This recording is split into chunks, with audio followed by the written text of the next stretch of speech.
Monsieur Keroué, donc enseignant en lycée professionnel agricole et donc option pêche. Et donc je suis accompagné de ma collègue. Maria Baléa, professeure principale au lycée maritime pour les classes de BTS 1 et BTS 2. On va vous parler du BTS pêche et gestion de l'environnement marin, qui permet l'obtention d'un niveau Bac+2, mais également d'un titre au niveau de la marine marchande de capitaine 500 UMS. Pour y accéder, alors, il y a plusieurs possibilités. Soit vous êtes titulaire d'un bac professionnel maritime, donc vous pouvez accéder directement via Parcoursup. Vous avez également donc les bacs titulaires des bacs généraux et technologiques. Par contre, là, il faudra passer obligatoirement par la MAN, donc la mise à niveau, qui donc est mise à Etel dans le lycée maritime professionnel. Cette mise à niveau est indispensable afin d'acquérir en fait des compétences techniques et des connaissances dans le domaine de la conduite, mais également dans l'exploitation du navire. Puis enfin, vous pouvez accéder donc à ce BTS par un bac professionnel culture marine. Afin d'avoir les titres maritimes, il est préférable pour vous d'accéder aussi par la MAN. Alors là, on va vous montrer un peu les aperçus du programme de première année, sachant qu'il y a, on va dire, mm, plusieurs pôles. On a tout ce qui est déjà matière générale avec la culture maritime, l'anglais, les mathématiques. Vous avez également un pôle conduite où là, on fera de la navigation, stabilité, météorologie. On a le pôle pêche avec la technique de pêche, les traitements des captures. Et nous avons enfin le pôle scientifique avec Monsieur Keroué qui représente la biologie, l'océanographie, la molismologie, L'écologie. l'écologie. Voilà. Donc là, j'avais parlé des différents pôles d'enseignement. Alors, il faut savoir aussi, je n'ai pas expliqué, que nous, on a beaucoup comment dire, de matières professionnelles. Et dans ces matières professionnelles, on aura de la pratique et des cours théoriques. Donc voilà l'aperçu de l'emploi du temps des BTS 1 de cette année. Comme je l'ai dit tout à l'heure, on commence le lundi matin à 8h30 pour terminer le vendredi à 15h. On le remarque, on a également l'activité projet avec Monsieur Keroué. Euh, Le donc, vendredi en fin de journée, voilà. donc qui est vraiment basé sur des projets que les étudiants peuvent nous amener afin de coller au mieux avec leur parcours professionnel. Et donc vraiment, les enseignements en BTS euh, sont destinés à leur permettre de s'insérer au mieux dans la vie professionnelle. Et donc c'est vraiment le projet professionnel de l'étudiant qui va être au cœur des enseignements. Et donc, c'est 2 heures, on a 2 heures, donc 2 heures hebdomadaires Hebdomadaire. autour de ces projets dès le BTS1, en BTS1 et en deuxième année Et de de BTS 2. BTS. Alors, est-ce que vous voyez la diapo? Ouais. Donc ici, en fait, je vais vous parler des compétences acquises grâce à ce BTS. C'est exploiter de façon rationnelle et durable les ressources marines, mettre en œuvre, pardon, des moyens d'observation et de prélèvement, et observer le milieu marin et les espèces halieutiques. Au niveau de la conduite, ben, c'est organiser et conduire une expédition maritime, gérer une entreprise liée au milieu marin, analyser des données environnementales, participer donc à la gestion également des zones naturelles marines.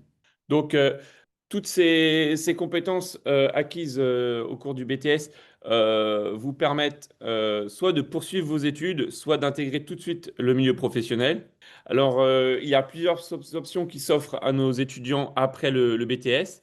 Alors, ils peuvent poursuivre à l'École nationale supérieure maritime afin d'obtenir le brevet d'officier chef de quart passerelle, voire en se poursuivre après pour obtenir le brevet de Captain 3000 ou le brevet de Captain Illimité. illimité. Si nos étudiants sont plus intéressés vraiment vers le côté pêche du BTS, ils peuvent poursuivre donc au Centre européen de formation continue maritime de Concarneau leur formation pour devenir et obtenir le brevet de capitaine de pêche. Ils ont aussi la possibilité de poursuivre dans des licences professionnelles gestion de l'environnement. Voilà, on a des étudiants qui ont poursuivi, par exemple, sur Vannes ou Lorient en licence professionnelle. Ils peuvent continuer également en classe préparatoire de technicien supérieur, plutôt option bio, pour préparer les concours des écoles d'ingénieurs de l'agriculture. Et donc très récemment, donc c'est ouvert une licence professionnelle maintenance de systèmes pluritechniques avec un parcours drone maritime qui se fait au lycée La Croix-Rouge et également dans notre établissement. Et tu as Et expliqué tout à donc l'heure. Monsieur Kelenek pourra vous donner plus d'explications sur cette formation. Mais voilà, nos étudiants peuvent poursuivre aussi dans cette licence pro. Alors, on a mis des petits points car voilà, on a des étudiants qui ont vraiment des profils très variés. Et donc, voilà, parfois, ils peuvent continuer vers d'autres études, comme notamment l'école Intecmer sur Cherbourg. Et donc, si les étudiants ne souhaitent pas poursuivre leurs études, ben, ils peuvent partir dans le milieu professionnel directement pour devenir ben, capitaine de navire de pêche. On a des étudiants qui deviennent observateurs aussi des pêches embarquées ou techniciens océanographiques. On a des étudiants qui partent après travailler sur les bateaux, notamment de G-Navire. C'est l'armement en fait qui exploite les navires pour l'Ifremer à Brest et donc partout en France. Nos étudiants peuvent également devenir techniciens de garde d'air marine protégée ou également technicien offshore dans le cadre en fait des énergies marines renouvelables sur les champs éoliens, etc. Et donc voilà, on a encore mis des trois petits points parce que voilà, nos étudiants peuvent partir vers des métiers parfois qu'on n'avait pas vraiment ciblés dans le BTS, mais cette pluridisciplinarité avec la forme maritime, conduite de navire et ces enseignements très centrés sur la gestion de l'environnement marin et la pêche, ça fait que voilà, nos étudiants ont plutôt un profil très intéressant sur le marché du travail. Et donc pour terminer, on va vous présenter un petit peu les plus de notre formation. Il faut savoir que le BTS, ben, c'est un des BTS qui accueille 12 étudiants par année, donc on a des petits effectifs, ce qui nous permet vraiment d'être très proche de nos étudiants et de vraiment les Les accompagner. accompagner dans le projet professionnel. On a des enseignements qui sont professionnels et pratiques, comme vous l'a dit Madame Abalea, et c'est vrai que le pratique est très, très présent dans nos enseignements.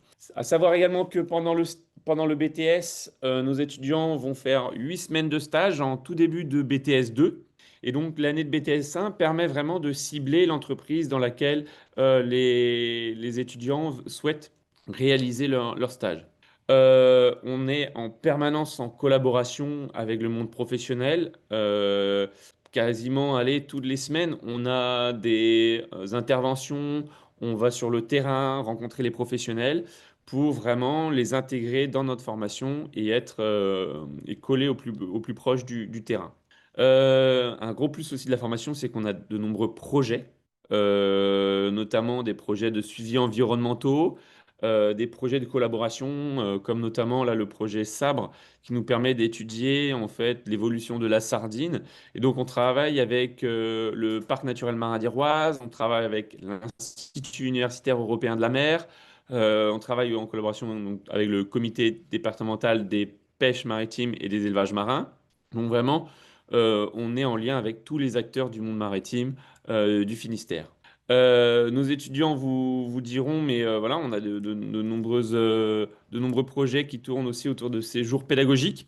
Là, nos étudiants qui sont ici présents ont pour projet de partir au Canada pour découvrir le monde maritime canadien et la pêche au Canada.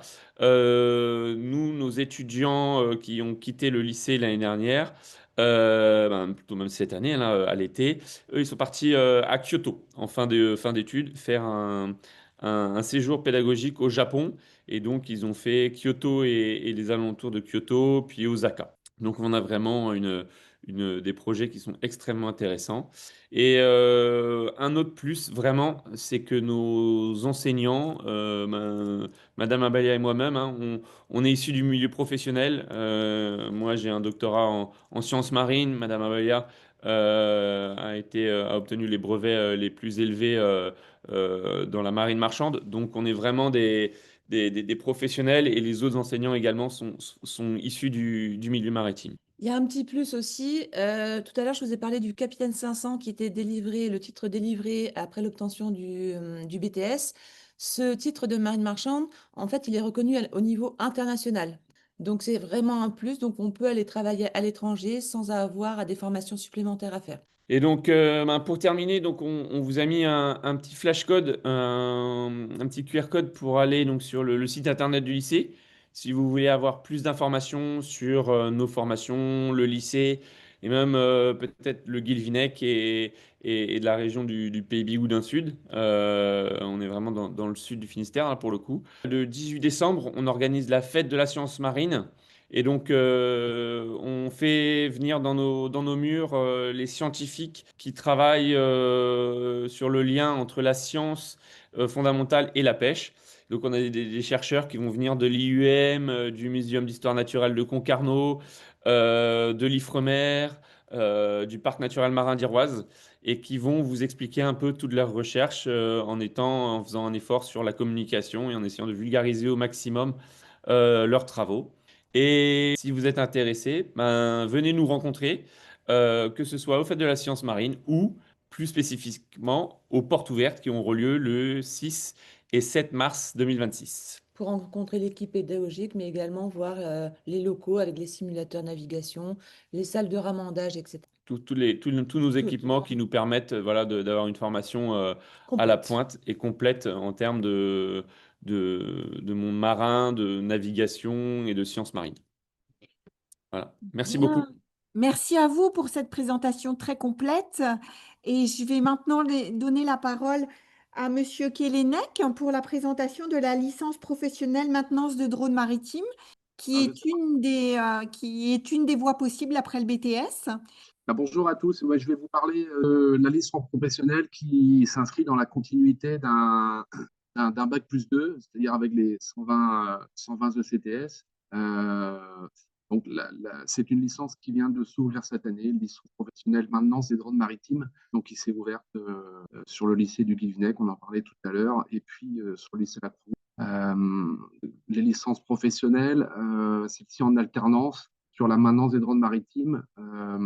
Ça consiste en quoi? Ça consiste en gérer gérer la partie maintenance des drones maritimes. Alors, ça peut être des drones de surface ou des drones sous-marins. Gérer toutes les infrastructures qui en dépendent, hein, que ce soit sur les bateaux ou à terre. Voilà, pour les rendre opérationnels en mission. Donc, grosso modo, pour faire simple, il y a deux aspects qui se prêtent dans cette licence. Il y a l'aspect technologique de maintenance et il y a l'aspect milieu maritime.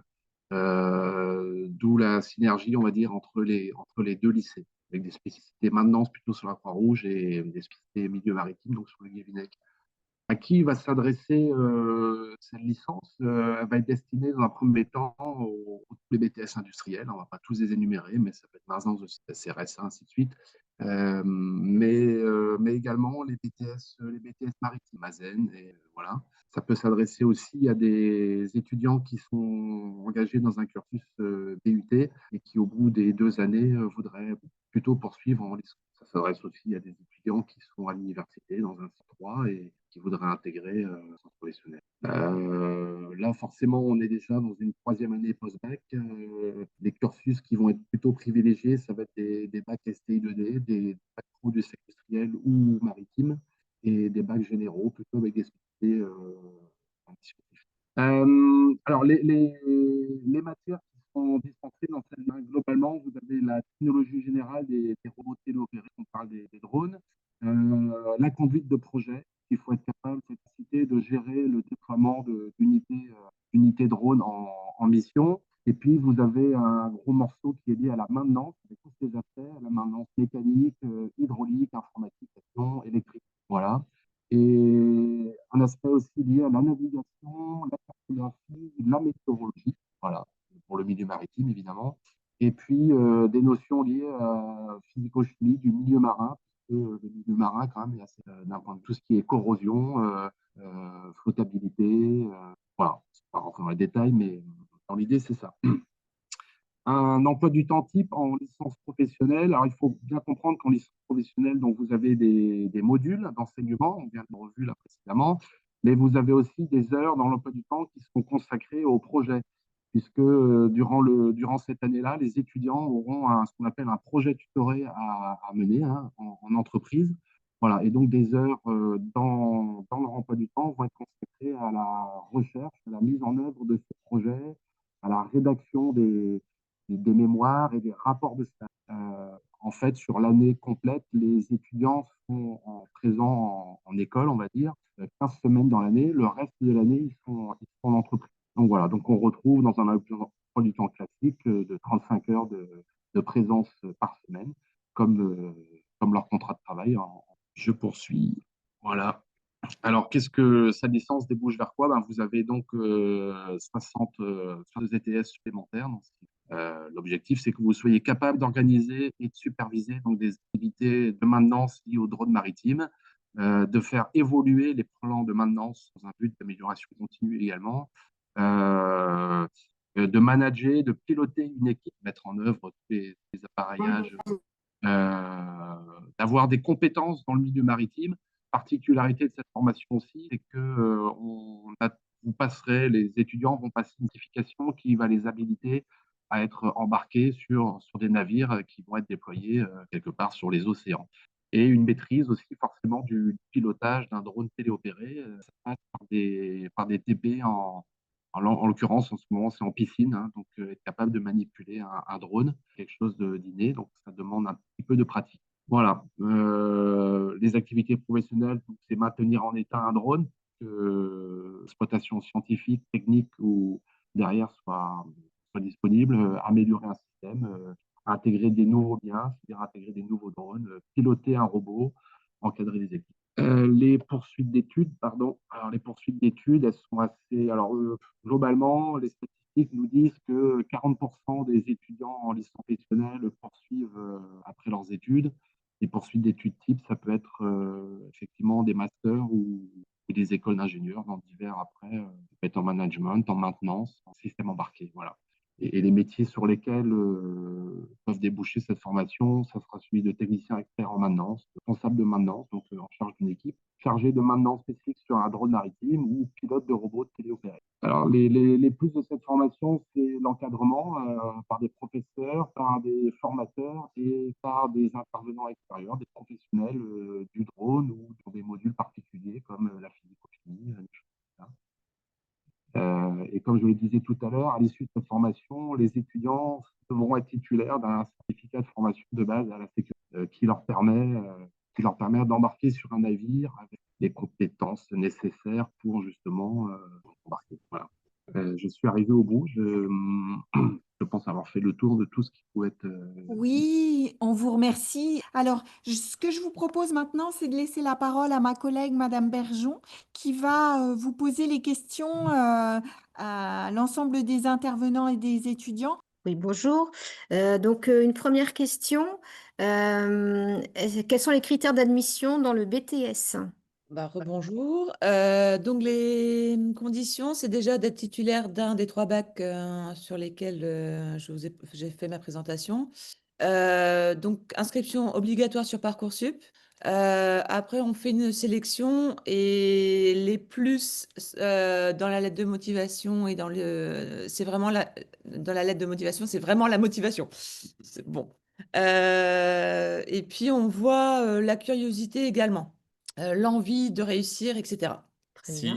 Si vous êtes vraiment très intéressé par notre formation, c'est un plus également de venir aux portes ouvertes et également de nous solliciter pour une journée d'immersion où vous pouvez partager en fait une journée avec nos étudiants. On essaye au cours de cette journée de vous faire participer à un maximum de cours. C'est souvent euh, des cours professionnels. voilà, plutôt pratique. Et pour que vous ayez vraiment une image vraiment de ce qu'on enseigne au lycée maritime. Par exemple, cette semaine, on a eu une élève qui est venue voir, une étudiante qui est venue voir en fait ce qu'on proposait. Elle a fait avec moi 3 heures le matin avec les BTS2 où on a fait de la navigation, de la stabilité Et l'oxo, voilà, on a fait de la loxodromie.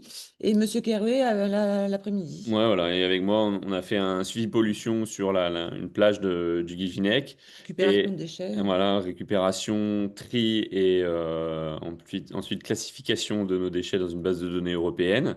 Et l'après-midi, on a fait un cours plutôt d'océanographie. Merci. Peut-on effectuer des stages à l'étranger?